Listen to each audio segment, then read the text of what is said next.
We now begin a new unit where we take an in-depth look at bonding and molecules and kind of why molecules exist. So our goals for this unit are written on the screen. We hope that at the end of this unit you will understand the difference between ionic and covalent bonding. You'll be able to draw Lewis structures for molecules, including molecules with more than one central atom or multiple bonds. Those are going to become really important for organic chemistry, which you'll study after this course. You should know how to assign formal charges to specific atoms in polyatomic ions. You should be able to come up with resonance structures for molecules or ions.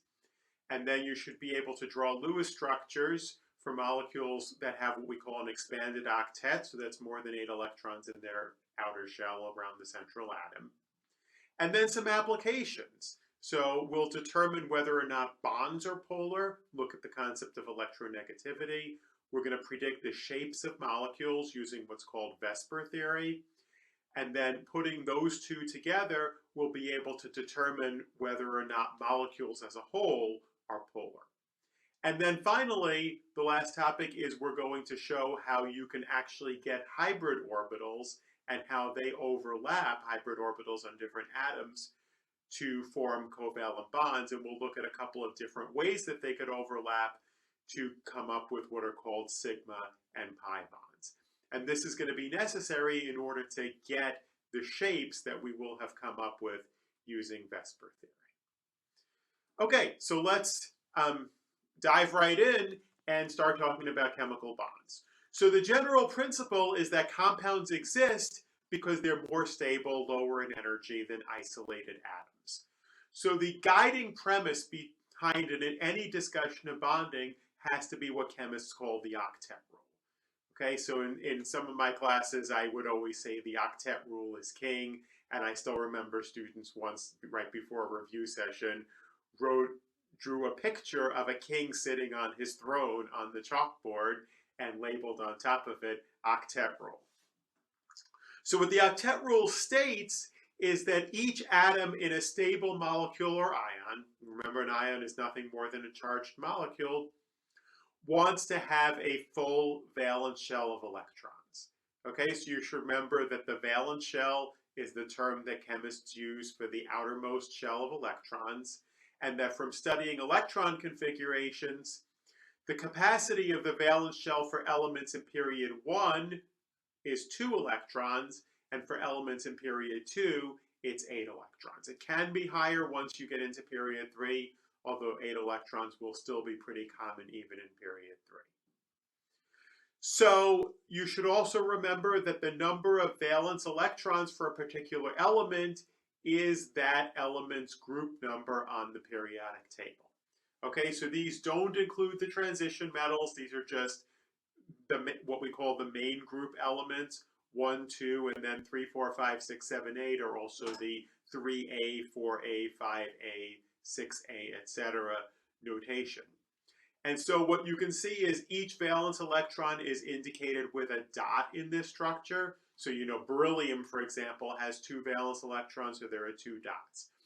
Oxygen has 6 valence electrons, so there are 6 dots. And then you should also be cognizant on this figure, because it'll come back again later, to show how some of the dots are paired and some of the dots are unpaired. That's important in terms of being able to put atoms together to form covalent bonds. But before we talk about that, we want to talk about the 2 types of bonds. So initially, we're going to talk about ionic bonding, because that's actually much simpler. There's less to talk about here.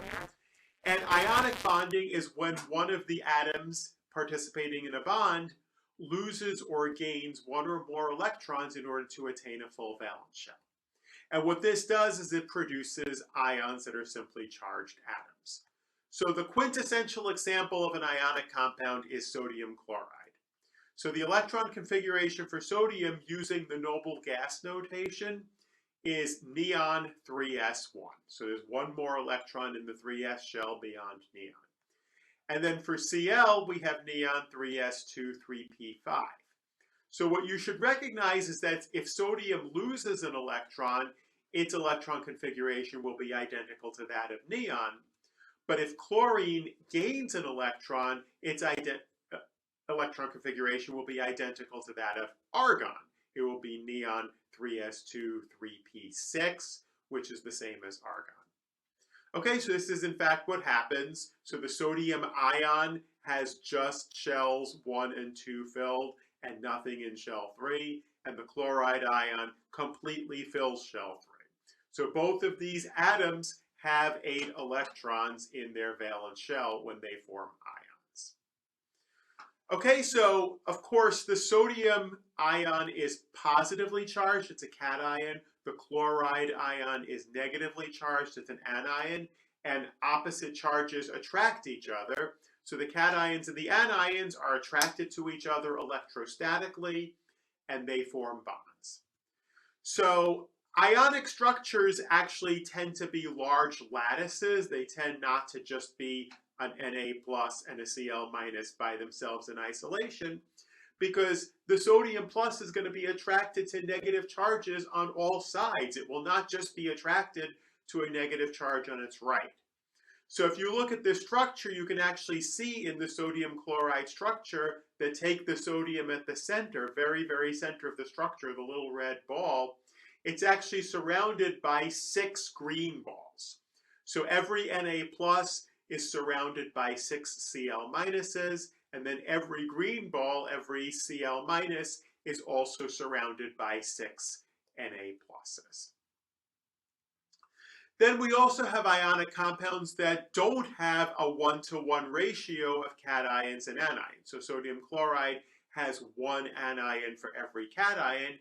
And this comes up because there are plenty of ions that form charges other than +1 or -1. Okay, so everything in group 2 forms the +2 charge. You also get +2s out of zinc and cadmium. You get +3 out of aluminum. And then you'll, of course, get -2 out of oxide and sulfide.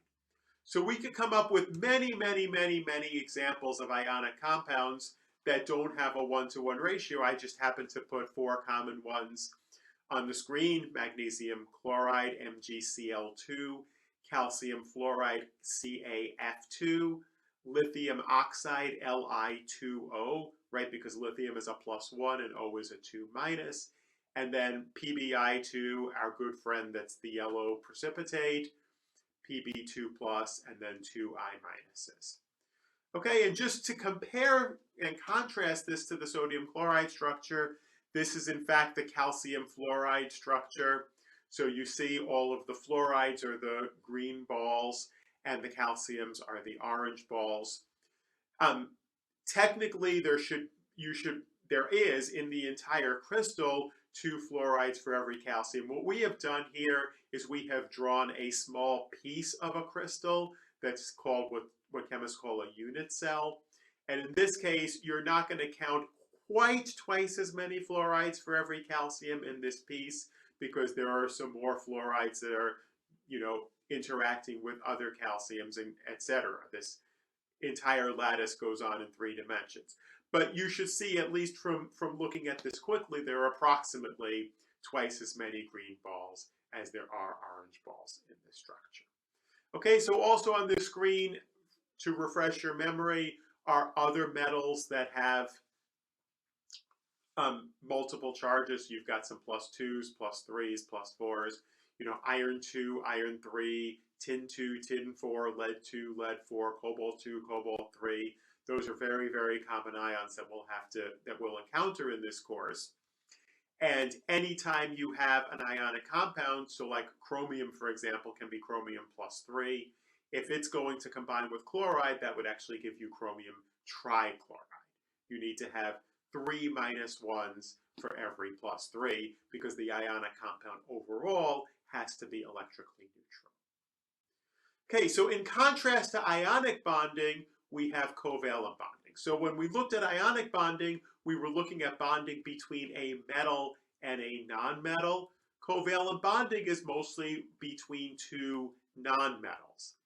And so what happens to get a covalent bond is that 2 atoms are going to share a pair of electrons, with each one contributing 1 electron. And then this is what's important.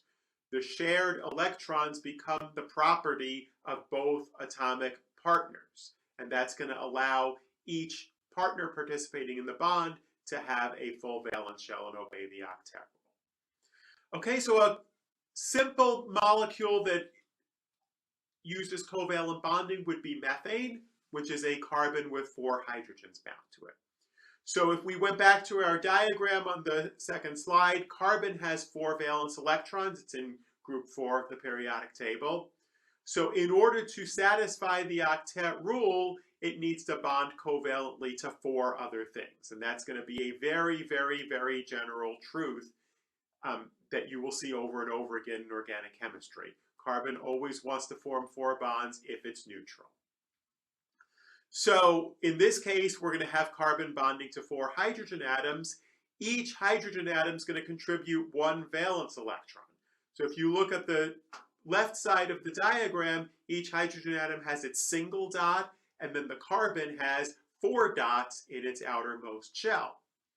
And so if you take those single dots, combine them together with the carbon, you now have 8 dots around carbon. Yes, 4 of them originally came from carbon, and 4 of them originally came from hydrogen, but we don't care anymore. All 8 of those dots are now around carbon, and they count towards carbon's electron count. And then similarly, each hydrogen, the capacity of shell 1 is only 2 electrons, not 8 electrons, but each of those hydrogen atoms now has 2 electrons rather than 1 electron, and its valence shell is also filled. So this is the structure of methane, and it has 4 covalent bonds. So the way we typically draw this is we actually put a carbon in the middle, and then we draw a line from the carbon to each of the hydrogens, and each of those lines represents a chemical bond that contains 2 electrons. So this structure that I have drawn down here is probably the simplest example, or one of the simplest examples, of what we call a Lewis structure, using lines to symbolize chemical bonds.